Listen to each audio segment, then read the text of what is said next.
Early life. Umar was born in Mecca to the Banu Adi clan, which was responsible for arbitration among the tribes. 10. His father was Khattab ibn Nufail and his mother was Hantama bint Hisham, from the tribe of Banu Maksum. In his youth he used to tend to his father's camels in the plains near Mecca. His merchant father was famed for his intelligence among his tribe. 11. Umar himself said, "My father, Al-Khattab, was a ruthless man. He used to make me work hard. If I didn't work he used to beat me and he used to work me to exhaustion." 12. Despite literacy being uncommon in pre-Islamic Arabia, Umar learned to read and write in his youth. Though not a poet himself, he developed a love for poetry and literature. 13. According to the tradition of Quraysh, while still in his teenage years, Umar learned martial arts, horse riding and wrestling. He was tall, physically powerful and a renowned wrestler. 13. 14. He was also a gifted orator who succeeded his father as an arbitrator among the tribes. 15. Umar became a merchant and made several journeys to Rome and Persia, where he is said to have met various scholars and analyzed Roman and Persian societies. As a merchant he was unsuccessful. 13. 16. Like others around him, Umar was fond of drinking in his pre-Islamic days. 17. Early military career. Opposition to Islam. In 610, Muhammad started preaching the message of Islam. However, like many others in Mecca, Umar opposed Islam and even threatened to kill Muhammad. He resolved to defend the traditional polytheistic religion of Arabia. He was adamant and cruel in opposing Muhammad, and very prominent in persecuting Muslims. 18. He recommended Muhammad's death. 19. He firmly believed in the unity of the Quraysh and saw the new faith of Islam as a cause of division and discord. 18. Due to persecution, Muhammad ordered some of his followers to migrate to Abyssinia.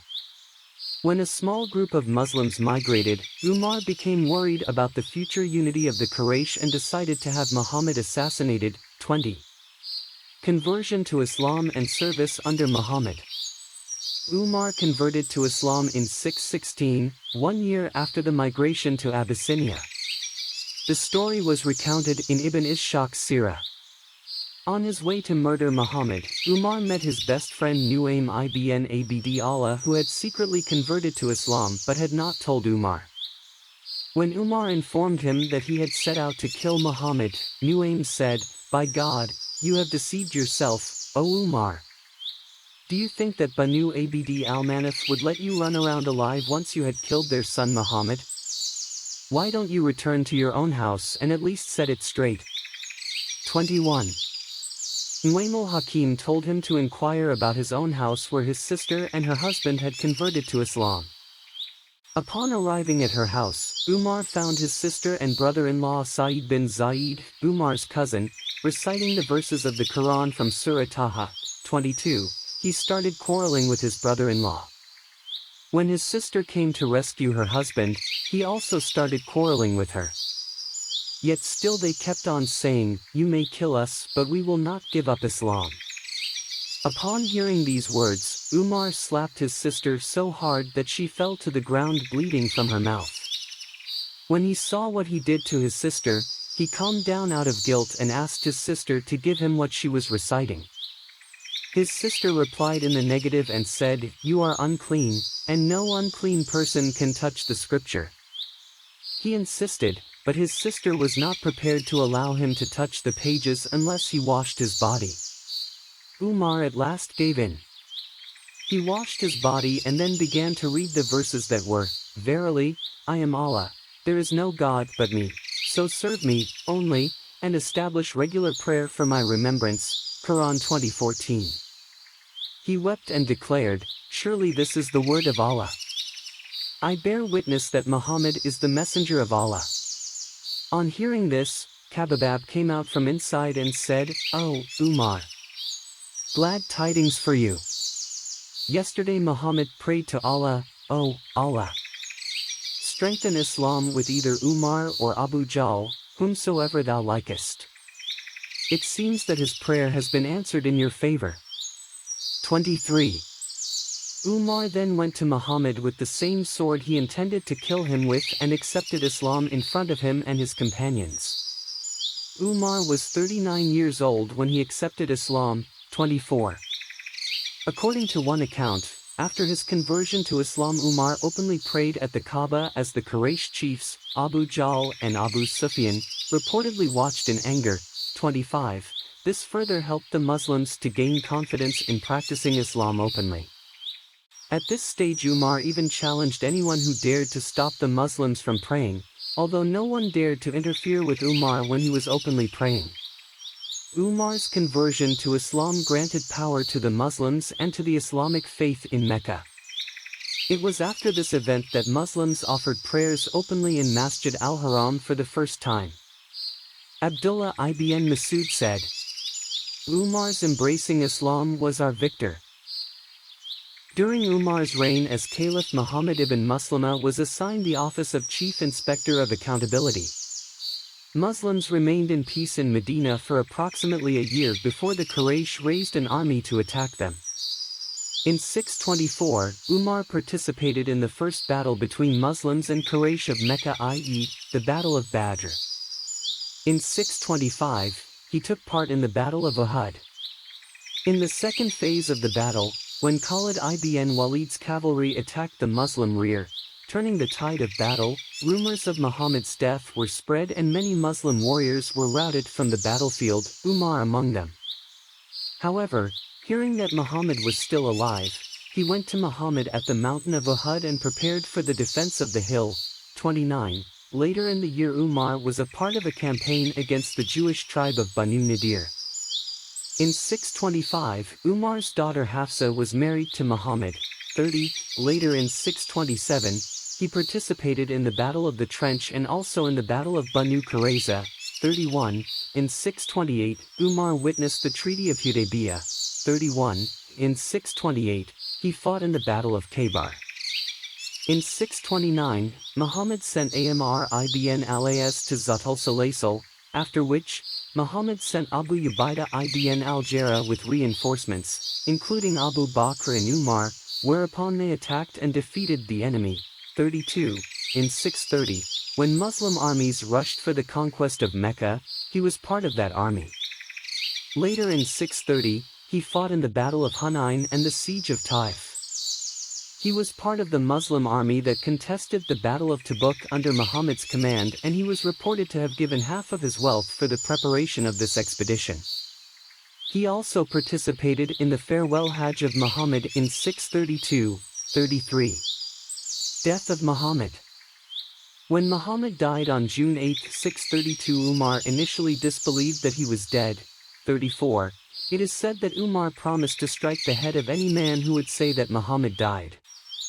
Umar said, "He has not died, but rather he has gone to his Lord just as Moses went, remaining absent from his people for 40 nights, after which he has returned to them. By Allah, the messenger of Allah will indeed return just as Moses returned, to his people, and he will cut off the hands and legs of those men who claimed he has died." 35. Abu Bakr then publicly spoke to the community in the mosque, saying, "Whoever worshipped Muhammad, let them know that Muhammad has died, and whoever worshipped Allah, let them know that Allah is alive and never dies." 36. Abu Bakr then recited these verses from the Quran. "Muhammad is but a messenger, messengers, the like of whom, have passed away before him.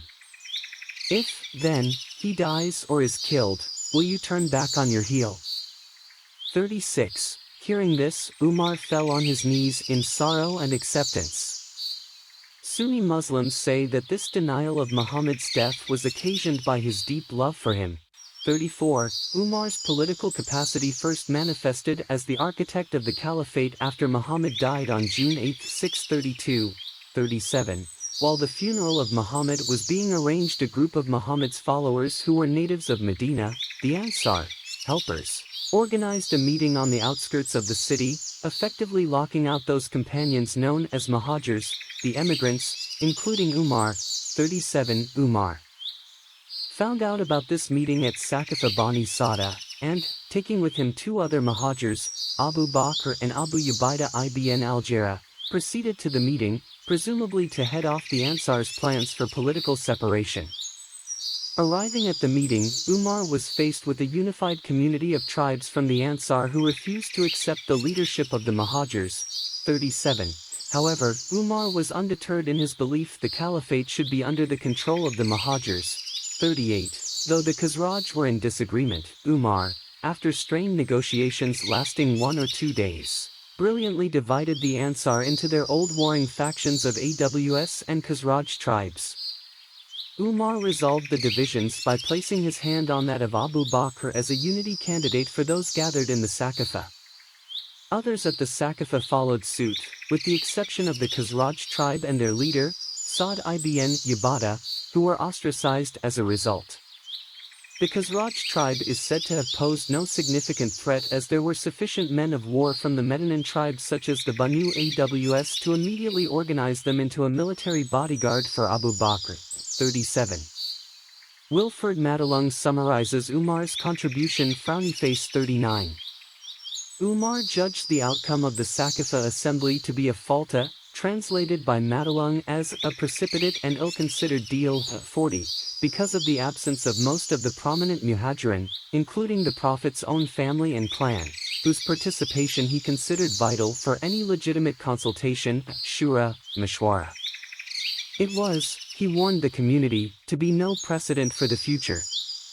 Yet he also defended the outcome, claiming that the Muslims were longing for Abu Bakr as for no one else. He apologized, moreover, that initial challenges. Even though almost all of the Muslims had given their pledge of loyalty to Umar, he was feared more than loved. According to Muhammad Hussein Hakel, the first challenge for Umar was to win over his subjects and the members of Majlis al-Shura. 54. Umar was a gifted orator, and he used his ability to improve his reputation among the people. 55. Muhammad Hussein Hakel wrote that Umar's stress was on the well-being of the poor and underprivileged. 56. In addition to this, Umar, in order to improve his reputation and relation with the Banu Hashim, the tribe of Ali, delivered to the latter his disputed estates in Khaybur. He followed Abu Bakr's decision over the disputed land of Fidak, continuing to treat it as state property. In the Ridda Wars, thousands of prisoners from rebel and apostate tribes were taken away as slaves during the expeditions. Umar ordered a general amnesty for the prisoners, and their immediate emancipation. 57. This made Umar quite popular among the Bedouin tribes. With the necessary public support on his side, Umar took the bold decision of recalling Khalid ibn Walid from supreme command on the Roman front. 58. Political and civil administration. The government of Umar was a unitary government, where the sovereign political authority was the caliph. Citation needed. The empire of Umar was divided into provinces and some autonomous territories, e.g. Azerbaijan and Armenia, that had accepted the suzerainty of the caliphate. Citation needed. The provinces were administered by the provincial governors or wali, personally and fastidiously selected by Umar. Provinces were further divided into about 100 districts. Each district or main city was under the charge of a junior governor or emir, usually appointed by Umar himself, but occasionally also appointed by the provincial governor. Other officers at the provincial level were Khattab, the chief secretary; Khatib-ud-Diwan, the military secretary; Sahib-ul-Karaj, the revenue collector; Sahib-ul-Adath, the police chief; Sahib-Bait-ul-Mal, the treasury officer; Qadi, the chief judge. In some districts there were separate military officers, though the wali was, in most cases, the commander-in-chief of the army quartered in the province. Citation needed. Every appointment was made in writing. At the time of appointment an instrument of instructions was issued with a view to regulating the wali's conduct. On assuming office, the wali was required to assemble the people in the main mosque, and read the instrument of instructions before them. 59. Umar's general instructions to his officers were: Remember, I have not appointed you as commanders and tyrants over the people. I have sent you as leaders instead, so that the people may follow your example. Give the Muslims their rights and do not beat them lest they become abused. Do not praise them unduly, lest they fall into the error of conceit. Do not keep your doors shut in their faces, lest the more powerful of them eat up the weaker ones. And do not behave as if you were superior to them, for that is tyranny over them. Citation needed. Various other strict codes of conduct were to be obeyed by the governors and state officials. The principal officers were required to travel to Mecca on the occasion of the Hajj, during which people were free to present any complaint against them. In order to minimize the chances of corruption, Umar made it a point to pay high salaries to the staff. Citation needed. Provincial governors received as much as 5,000 to 7,000 dirham annually besides their shares of the spoils of war, if they were also the commander-in-chief of the army of their sector. Citation needed.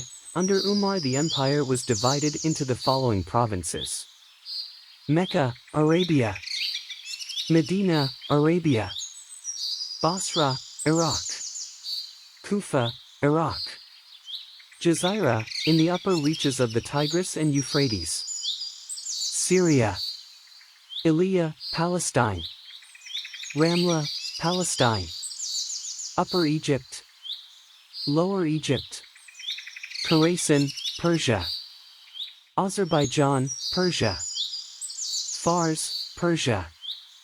Umar was first to establish a special department for the investigation of complaints against the officers of the state.